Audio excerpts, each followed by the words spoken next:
Hey, Dr. Anica here, and welcome to our new episode of What You Readin'?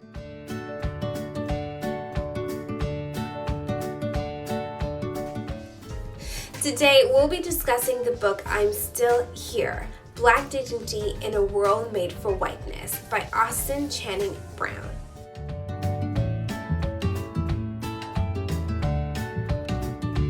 This incredible book does a fantastic job of capturing the Black experience, not only in America as a whole, but also in the church.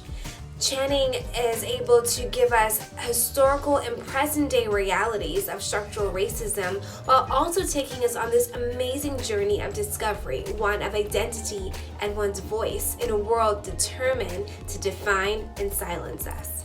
It was really tough picking only 3, but here you go. My 3 takeaways from this incredible book. Point number 1, racism in the church. Often when we have conversations about race and racism, it centers on the public square. We talk about schools, universities, the neighborhoods, and even our workplaces. But Austin takes us to church.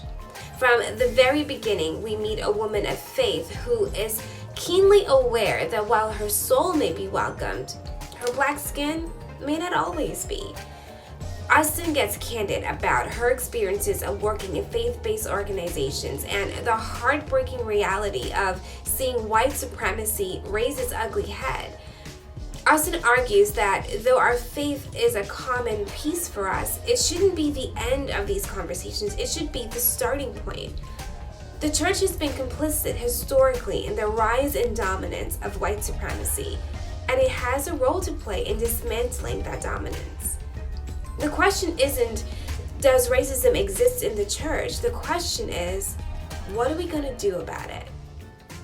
Point number 2, listen, then act. Austin speaks directly to her white readership in this book when she says it's not enough to simply listen to the stories of people of color when they speak of the realities of racism. It's also important to act. Absolving oneself of white guilt or defending against the label of racist does nothing to challenge the inequality that exists in our society. Do the work of becoming anti-racist.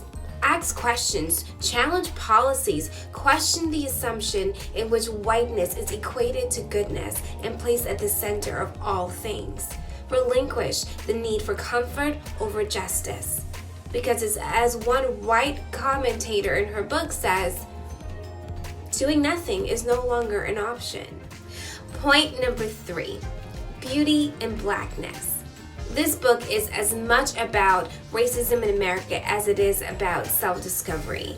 Austin gives us an incredible insight into what it means to be a Black woman in a white world and the power of self-definition. She takes us from music to friends, family, the pineapple bun, and we get to see the complexity, the beauty, the ingenuity, and the resilience of Blackness. She doesn't let stereotypes and biases narrate the Black experience. She tells us, and in that, we see the beauty of Blackness.